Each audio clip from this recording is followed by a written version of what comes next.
ನನ್ನ ಆತ್ಮೀಯ ವೀಕ್ಷಕ ಬಂಧುಗಳಿಗೆ ಅನಂತ ನಮನಗಳು. ನಾನು ಕಳೆದ 2-3 ಬಾರಿ ಆರೋಗ್ಯದ ಬಗ್ಗೆ ಹೇಳುವಾಗ ನಾವು ಬಹುತೇಕರು ಕುಡಿಯುವುದು ಶುದ್ಧವಾದ ನೀರನ್ನ, ಆದರೆ ಆರೋಗ್ಯಕರವಾದ ನೀರನ್ನ ಕುಡಿತಾ ಇಲ್ಲ ಅನ್ನುವಂತಹ ಮಾತನ್ನ ಹೇಳಿದ್ದೆ. ಆ ಆರೋಗ್ಯಕರ ನೀರು ಅಂದ್ರೆ ಏನು ಅನ್ನೋದನ್ನ ಒಂದು ದಿವಸ ನಾನು ಹೇಳ್ತೀನಿ ಅಂತ ಹೇಳಿದ್ದೆ. ಇವತ್ತ ನಾನು ನಮಗ ಅವಶ್ಯಕವಾಗಿರ್ತಕ್ಕಂತಹ ಆರೋಗ್ಯಕರ ನೀರು ಮತ್ತು ನಮ್ಮ ಗಿಲ್ಲಿ ಕಾವ್ಯ ಅವ್ರದ್ದು ಕೇವಲ ಸ್ನೇಹವ ಅನ್ನುವ ವಿಷಯದ ಬಗ್ಗೆ ಒಂದಷ್ಟು ವಿಚಾರಗಳನ್ನ ತಮ್ಮ ಎದುರಿಗೆ ಮಂಡಿಸ್ತೀನಿ. ಮೊದಲಿಗೆ ನಾವು ಆರೋಗ್ಯಕರ ನೀರಿನ ಬಗ್ಗೆ ಆಲೋಚನೆ ಮಾಡೋಣ. ನಾವು ಸಾಮಾನ್ಯವಾಗಿ ಎಲ್ಲರೂ ಕುಡಿಯುವುದು, ಬಹುತೇಕರು ನಾವು ಫಿಲ್ಟರ್ ವಾಟರ್ ಕುಡಿತೀವಿ.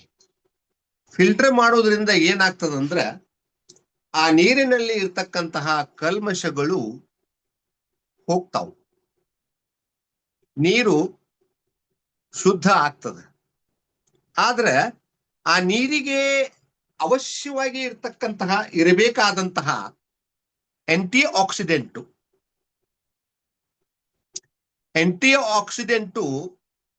ಇರಲ್ಲ ಆ ನೀರಲ್ಲಿ. ಮತ್ ಇನ್ನೊಂದೇನಪ್ಪಾ ಅಂತಂದ್ರೆ TDS ಇರಲ್ಲ ಆ ನೀರಲ್ಲಿ.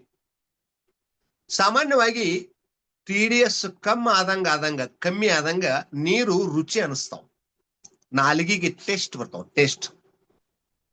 ಹಾಗಾಗಿ ಈ TDS ಅನ್ನುವಂತಹದ್ದು ಮಿನಿಮಮ್ 80 ಇರಬೇಕು ಅಂತ ಹೇಳ್ತಾರೆ. ಅಬೌವ್ 80, ಬಿಲೋ 200 ಇದ್ರೆ ಬಹಳ ಚಲೋ ಅಂತ ಹೇಳ್ತಾರ. ಇನ್ನು ಕೆಲವ್ರು ಹೇಳ್ತಾರ ಅಬೌವ್ 60, ಬಿಲೋ 150 ಇದ್ರೆ ಬಹಳ ಚಲೋ ಅಂತ ಹೇಳ್ತಾರ. ಇರ್ಲಿ, ಪರವಾಗಿಲ್ಲ, ಸರಾಸರಿ ಅಬೌವ್ 60 ಅಂತ ಇಟ್ಕೊಳ್ಳೋಣ ನಾವು. ಅಬೌವ್ 60 ಇರಬೇಕು, ಬಿಲೋ 150 ಇರಬೇಕು TDS. ಬಟ್ ಸಾಮಾನ್ಯವಾಗಿ ಲೆಸ್ ದ್ಯಾನ್ 60 ಇರ್ತದ TDS ಸಾಮಾನ್ಯವಾಗಿ ಈ ಫಿಲ್ಟರ್ ವಾಟರ್ ನಲ್ಲಿ. 80 ಇದ್ರೆ ಬಹಳ ಒಳ್ಳೇದು, 80 ಇರುವುದನ್ನೇ ಇಲ್ಲ ಸಾಮಾನ್ಯವಾಗಿ. ಇನ್ನ ಮಿನರಲ್ಸ್ ಇರಲ್ಲ ಅದರಲ್ಲಿ. ಆ ನೀರಿನಲ್ಲಿ ಏನು ಶುದ್ಧ ಮಾಡ್ತಾರಲ್ಲ, ಆ ನೀರಿನಲ್ಲಿ ಮಿನರಲ್ಸ್ ಹೋಗಿಬಿಟ್ಟಿರ್ತಾವ. ಈಗ ನೋಡ್ರಿ, ನಾನು ಸ್ಕ್ರೀನ್ ಅಲ್ಲಿ ತೋರಿಸಿದ್ದು ನೋಡ್ರಿ, ಸ್ಕ್ರೀನ್ ಅಲ್ಲಿ ಅಲ್ಲಿ ಕೇದಾರ್ನಾಥ, ಬದ್ರಿನಾಥ, ಯಮನೋತ್ರಿ, ಗಂಗೋತ್ರಿ ಅಲ್ಲೆಲ್ಲ ನೀರು ಮೇಲಿಂದ ಹರಿದು ಬರ್ತದೆ. ಅತ್ಯಂತ ಪರಿಶುದ್ಧವಾದಂತಹ, ಆರೋಗ್ಯಕರವಾದಂತಹ, ಆಂಟಿ ಆಕ್ಸಿಡೆಂಟ್ ಇರ್ತಕ್ಕಂತಹ ಮತ್ತೆ ಮಿನರಲ್ಸ್ ಗಳನ್ನ ಹೊಂದಿರತಕ್ಕಂತಹ ನೀರು, ಆರೋಗ್ಯಕರ ನೀರು ಅಲ್ಲಿ ಹರಿದು ಬರ್ತದೆ. ಆದ್ರೆ ಆ ನೀರು ಹರಿದು ಬಂದು ಮುಂದ ಇಲ್ಲಿ ಹರಿದ್ವಾರಕ್ಕೆ ಬರ್ತದೆ. ಮೊದಲ ರಿಷಿಕೇಶಕ್ಕೆ ಕಾಣಿಸ್ತದ, ಆಮೇಲೆ ಹರಿದ್ವಾರಕ್ಕೆ ಬರ್ತದೆ. ಅಷ್ಟೊತ್ತಿಗಾಗಲೇ ಒಂದು 50% ನೀರು ಅದು ಒಂಚೂರ ಶಕ್ತಿ ಕಳ್ಕೊಂಡಿರ್ತದೆ. ಅಂದ್ರೆ ಹೇಳಿದ್ನಲ್ಲಿ ಈಗ ಆಂಟಿ ಆಕ್ಸಿಡೆಂಟ್ ಕಮ್ಮಿ ಆಗಿರ್ತದೆ, ಅದರಲ್ಲಿ ಮಿನರಲ್ಸ್ ಕಮ್ಮಿ ಆಗಿರ್ತದೆ, ಮತ್ತು TDS ಕೂಡ ವಿಪರೀತ ಆಗಿರ್ತದೆ. ಆದ್ರ ಅಂಥ ನೀರು ಎಲ್ಲಿ ಸಿಗ್ತಾವ್ರಿ? ನೋಡ್ರಿ, ಈಗ ನಾ ಸುಮ್ಮನೆ ಹೇಳ್ತಾ ಇಲ್ಲ, ವೈಜ್ಞಾನಿಕವಾಗಿ ಹೇಳ್ತಾ ಇದ್ದೀನಿ. ಈಗ ನೋಡ್ರಿ, ಉದಾಹರಣೆಗೆ ಇಲ್ಲಿ ಐತ್ ನೋಡ್ರಿ, ಇದೊಂದು ಲಿಕ್ವಿಡ್. ಈ ಲಿಕ್ವಿಡ್ ಎದಕ್ಕೆ ಉಪಯೋಗ ಆಗತ್ತಪ್ಪ ಅಂದ್ರ, ಈ ಲಿಕ್ವಿಡ್ ಅನ್ನ ನಾವು ಒಂದ್ 50-60 ml ನೀರ್ ತಗೊಂಡು ಅದ್ರಾಗ ಒಂದು 2-3 ಡ್ರಾಪ್ ಇದನ್ನ ಹಾಕಿದ್ವಿ ಅಂದ್ರೆ ಆ ನೀರಲ್ಲಿ ಆಂಟಿ ಆಕ್ಸಿಡೆಂಟ್ ಐತೋ ಇಲ್ಲೋ, ಅಂದ್ರೆ ರೋಗ ನಿರೋಧಕ ಶಕ್ತಿ ಐತೋ ಇಲ್ಲೋ ಅನ್ನೋದು ಗೊತ್ತಾಗತ್ತೆ. ಅಲ್ಲ ಇವನು ಅದ್ ಹೆಂಗ್ರಿ ಅಂತೀರ್ನ? ಖಂಡಿತವಾಗ್ಲೂ ಗೊತ್ತಾಗತ್ತೆ, ಚೆಕ್ ಮಾಡ್ಬೋದು. ಒಂದ್ 2-3 ಡ್ರಾಪ್ ಒಂದ್ 50-60 ml ವಾಟರ್ನ್ಯಾಗ ಹಾಕಿದ್ರೆ ತಕ್ಷಣ ಅದು ಏನಾಗ್ತದಂದ್ರ ಪಿಂಕ್ ಕಲರ್ ಆಗ್ತದೆ. If it has antioxidant it will become pink colour. ಆದ್ರೆ ಅದು ಹಂಗ ವೈಟ್ ಕಲರ್ ಉಳಿತು, ಪಿಂಕ್ ಒಂದ್ ಸ್ವಲ್ಪ ಕಾಣಿಸ್ಲಿಲ್ಲ ಅಂತಂದ್ರ ಅದರಲ್ಲಿ ಆಂಟಿ ಆಕ್ಸಿಡೆಂಟ್ ಇಲ್ಲ ಅಂತ ಅರ್ಥ. ಇನ್ನು ಒಂದ್ ಸ್ವಲ್ಪ ಲೈಟ್ ಆಗಿ ಪಿಂಕ್ ಕಲರ್ ಕಾಣಿಸಿದ್ರೆ ಒಂದ್ ಸ್ವಲ್ಪ ಆಂಟಿ ಆಕ್ಸಿಡೆಂಟ್ ಈ ನೀರಾಗ ಐತಿ ಅಂತ ಅರ್ಥ. ಇನ್ನು ಎರಡನೇದೇನಪ್ಪಾ ಅಂತಂದ್ರ ಹೇಳ್ತೇನೆ ನಿಮಗ. ಇದು ನೋಡ್ರಿ, ಇದು ಒಂದು ಲಿಕ್ವಿಡ್. ಇದ್ರ ಮೇಲ್ಗಡೆ ಎಲ್ಲ pH ಲೆವೆಲ್ಗಳನ್ನು ಬರ್ದಾರ. pH ಲೆವೆಲ್ಗಳನ್ನು ಬರ್ದಾರ. ನಾವು ಕುಡಿಯುವ ನೀರು ಕನಿಷ್ಠ 7 pH ಇದ್ರೆ ಆರೋಗ್ಯಕ್ಕೆ ಒಳ್ಳೆಯದು. 7 pH ಗಿಂತಲ ಹೆಚ್ಚಿಗೆ ಇದ್ರ ಅಬೋವ್ ಇದ್ರೆ ಬಹಳ ಒಳ್ಳೆಯದು. 8.5, 9, 9.5 ಇದ್ರೆ ಬಹಳ ಒಳ್ಳೆಯದು ಆರೋಗ್ಯಕ್ಕೆ. ಅಲ್ಲೇನು ಮೇಲ್ಗಡೆ ಹೇಳಿಂದಲ್ಲಿ ನಿಮಗ ಯಮನೋತ್ರಿ, ಗಂಗೋತ್ರಿ, ಕೇದಾರ್ನಾಥ, ಬದ್ರಿನಾಥ ಅಲ್ಲೇನು ಜಲಪಾತಗಳು ಅಥವಾ ನೀರು ಹರಿದು ಬರ್ತದಲ್ಲ, ಆ ನೀರನ್ನ ನಾವು ಚೆಕ್ ಮಾಡಿದೀವಿ ಅಂದ್ರೆ ಅದ್ರಾಗ ಒಳ್ಳೆ pH ಇರ್ತದೆ, ಒಳ್ಳೆ ಆಂಟಿ ಆಕ್ಸಿಡೆಂಟ್ ಇರ್ತದೆ. pH ಸರ್ವಸಾಧಾರಣ ಕನಿಷ್ಠ 8.5 ಇದ್ದೇ ಇರ್ತದೆ. ಅಂದ್ರ ಮೋರ್ ದ್ಯಾನ್ 7 pH ವಾಟರ್ ಕುಡಿಬೇಕು ನಾವು. ಆದ್ರೆ ನಾವು ಈಗ ನದಿ ನೀರಾಗ್ಲಿ ಅಥವಾ ನಾವು ಫಿಲ್ಟರ್ ಮಾಡಿದ ನೀರಾಗ್ಲಿ ಚೆಕ್ ಮಾಡಿದಾಗ ಅದರ pH ಲೆಸ್ ದ್ಯಾನ್ 7 ಇರ್ತದೆ. ಮೋರ್ ದ್ಯಾನ್ 7 ಇರಬೇಕು, ಲೆಸ್ ದ್ಯಾನ್ 7 ಇರ್ತದೆ. ಹೀಗಾಗಿ ಆ ನೀರು ನಮ್ಮ ಆರೋಗ್ಯಕ್ಕೆ ಸಹಾಯವನ್ನು ಮಾಡಲ್ಲ. ಆಮೇಲೆ ನಾನು ನಿಮಗೆ ಹೇಳಿದೆ TDS ಅಂತ ಹೇಳಿದೆ. ಇದು ಬಹಳ ಮಂದಿಗೆ ಗೊತ್ತಿರ್ತದ.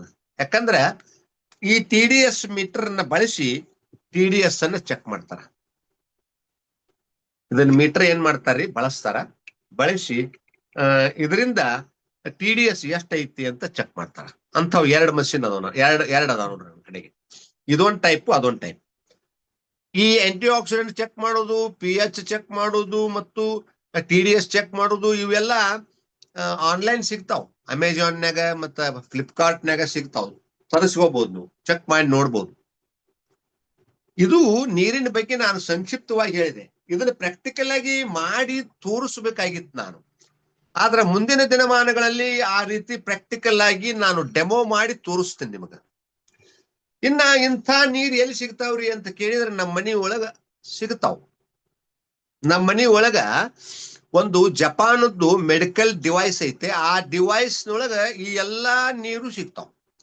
7 pH ಸಿಗ್ತಾವು, 8.5 ಸಿಗ್ತಾವು, 9 pH ಸಿಗ್ತಾವು. 9.5 pH ವಾಟರ್ ಹೇಗಿರ್ತಾವಪ್ಪ ಅಂದ್ರ, ನೀವು ಒಂದು ಗ್ಲಾಸ್ನ್ಯಾಗ ಸ್ವಚ್ಛ ಮಾಡಿದ ಗ್ಲಾಸ್ನೊಳಗ ಆ ನೀರ್ ತಗೊಂಡ ತಕ್ಷಣ ನೀವು ಕೆಳಗಡೆ ಮೊಬೈಲ್ ಬ್ಯಾಟ್ರಿ ಆನ್ ಮಾಡ್ರಿ.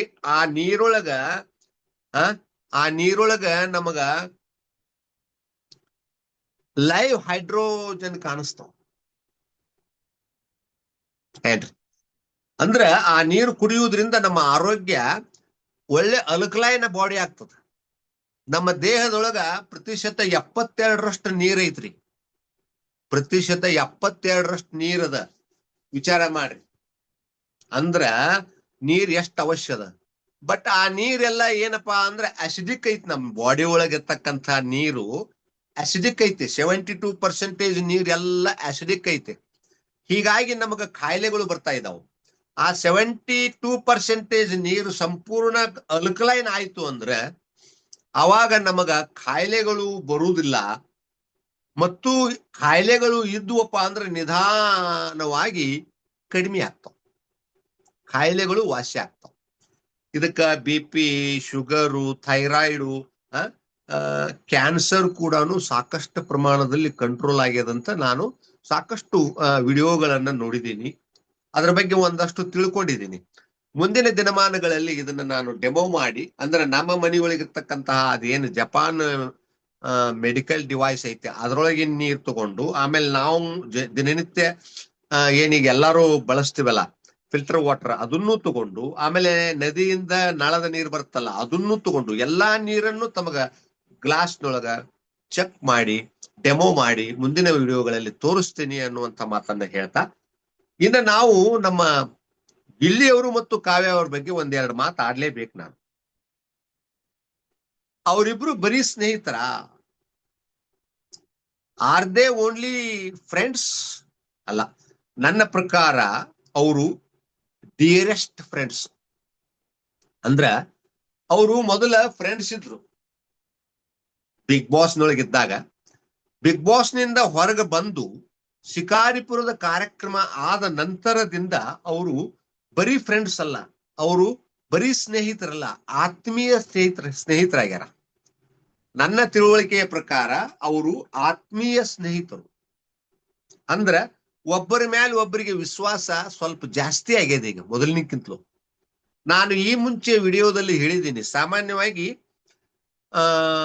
ಕಾವ್ಯ ಅವರು ಸುಲಭವಾಗಿ ಯಾವುದನ್ನು ಯಾರನ್ನು ಅವರು ಒಪ್ಪಿಕೊಳ್ಳುವುದಿಲ್ಲ, ಅಥವಾ ಆ ಥರ ಅವ್ರದ್ದು.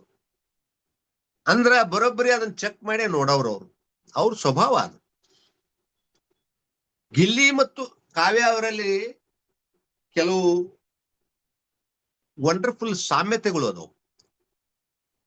ಅವರಿಬ್ರು ಸ್ವಭಾವತಃ ಒಳ್ಳೆಯವರು ಮತ್ತು ಒಳ್ಳೆಯ ತಿಳುವಳಿಕೆ ಸಂಸ್ಕೃತಿ ಇರ್ತಕ್ಕಂಥ ಮನೆ ಒಳಗೆ ಹುಟ್ಟಿ ಬಂದವರು. ಇಬ್ರು ಹೆಚ್ಚು ಕಮ್ಮಿ ಸ್ವಲ್ಪ ಬಡತನದಲ್ಲೇ ಹುಟ್ಟಿ ಬೆಳೆದವರು. ಆದ್ರೂ ಕೂಡ ಅವರಿಬ್ಬರ ಸ್ವಭಾವದಲ್ಲಿ ಒಂದಷ್ಟು ವ್ಯತ್ಯಾಸಗಳು ಅದಾವ. ಕಾವ್ಯ ಅವರಿಗೆ ಗಿಲ್ಲಿ ಜೊತೆ ಎಲ್ಲಾ ವಿಷಯಗಳಲ್ಲೂ ಗೆದ್ರೆ ವಿನ್ ಆದ್ರೆ ಬಹಳ ಇಷ್ಟ ಅವರಿಗೆ. ಅಂದ್ರ ಗೆಲುವು ಬೇಕವರಿಗೆ, ಅದು ಇಷ್ಟ ಅವರಿಗೆ. ಅಷ್ಟು ಸುಲಭವಾಗಿ ಸೋಲನ್ನ ಒಪ್ಪಿಕೊಳ್ಳುವವರಲ್ಲ ಅವರು. ಆದ್ರೆ ಗಿಲ್ಲಿಯವರು ಹಾಗಲ್ಲ, ಸೋಲಿನಲ್ಲಿ ಗೆಲುವನ್ನ ಕಾಣ್ತಕ್ಕಂಥವ್ರು. ಅವ್ರ ಸ್ವಭಾವ ಹೇಗಂದ್ರೆ ಸೋಲಿನಲ್ಲಿ ಗೆಲುವನ್ನ ಕಾಣ್ತಾರವ್ರು. ಕಾವ್ಯ ಅವ್ರ ಎದುರಿಗೆ ಸೋಲುವುದು ಅಂದ್ರೆ ಬಹಳ ಪ್ರೀತಿ ಅವರಿಗೆ, ಬಹಳ ಇಷ್ಟ. ಕಾವ್ಯ ಅವ್ರಿಗೆ ಗೆದ್ರು ತಾವು ಸೋತ್ರಂದ್ರೆ ಬಲೆ ಇಷ್ಟ ಅವರಿಗೆ, ಬಹಳ ಖುಷಿ. ಕಾರಣ ಏನಂದ್ರೆ ಅವ್ರಿಗೆ ಗೊತ್ತಿದೆ ಕಾವ್ಯ ಅವರಿಗೆ ಗೆಲುವು ಬೇಕು. ಸಾಮಾನ್ಯವಾಗಿ ನಮ್ ಗಿಲ್ಲಿಯವ್ರ ಸ್ವಭಾವನೆ ಹಾಗೆ. ಗಿಲ್ಲಿಯವ್ರದ್ದು ಒಬ್ಬರದೇ ಅಲ್ಲ, ಯಾರು ನಿಜವಾಗಲೂ ಒಳ್ಳೆಯ ಸ್ವಭಾವವನ್ನು ಹೊಂದಿರ್ತಾರ ಅವರಲ್ಲಿ ಅದೇ ಇರ್ತದ ಸ್ವಭಾವ, ಸೋತು ಗೆಲ್ಲುವುದು. ಇನ್ನೊಬ್ರು ಏನಾದ್ರು ಅಂದಾಗ ಅದನ್ನ ಸೀರಿಯಸ್ ಆಗಿ ತಗೊಳ್ಳುವಂಗಿಲ್ಲ. ಯಾಕಂದ್ರೆ ಅವ್ರ ಪಾಪ ಅವ್ರ ಪುಣ್ಯ ಅವ್ರ ಸುತ್ತಿರ್ತದ, ನಮಗೆ ಯಾಕಪ್ಪ ಅನ್ನೋ ಭಾವನೆ. ಆ ಗಿಲ್ಲಿಯವರ ಈ ಒಂದು ಒಳ್ಳೆಯತನ ಅಥವಾ ಸೋಲುವುದು, ಸೋಲಿನಲ್ಲಿ ಅವರು ಗೆಲುವನ್ನ ಕಾಣುವುದು, ಇದನ್ನೆಲ್ಲ ಕಾವ್ಯ ಅವರಿಗೆ ಹತ್ತಿರದಿಂದ ನೋಡಿದಾಗ ಇತ್ತೀಚೆಗೆ ಮೊದಲಿದ್ದ ಸ್ನೇಹ ಈಗ ಆತ್ಮೀಯ ಸ್ನೇಹ ಆಗ್ಯದಂತ ನನಗನಿಸ್ತದ. This is my decision. ಅದಕ್ಕ ಮುಂದಿನ ದಿನಮಾನಗಳಲ್ಲಿ ಅವರು ಮದುವೆ ಆಗ್ತಾರೋ ಬಿಡ್ತಾರೋ ಅನ್ನೋದನ್ನ ನಾನು ಹೇಳಲ್ಲ. ಅದು ಅಷ್ಟು ಸುಲಭದ ವಿಷಯ ಕೂಡ ಅಲ್ಲ. ಅವರಿಬ್ರು ತಿಳುವಳಿಕಿದ್ದವ್ರು ಅದಾರ, ಅವರು ಸರಿಯಾದ ಡಿಸಿಷನ್ ತಗೋತಾರ. ಯಾವುದೇ ಡಿಸಿಷನ್ ಅವ್ರು ತಗೊಂಡ್ರು ಕೂಡ ನಮ್ದು ಅವರಿಗೆ ಬೆಂಬಲದ, ಅವರಿಗೆ ನಮ್ಮ ಬೆಂಬಲದ ಅನ್ನುವಂತ ಮಾತನ್ನ ಹೇಳ್ತಾ ನನ್ನ ಈ ವಿಡಿಯೋವನ್ನು ಮುಗಿಸ್ತಾ ಇದ್ದೀನಿ sir. Thank you sir, thank you very much.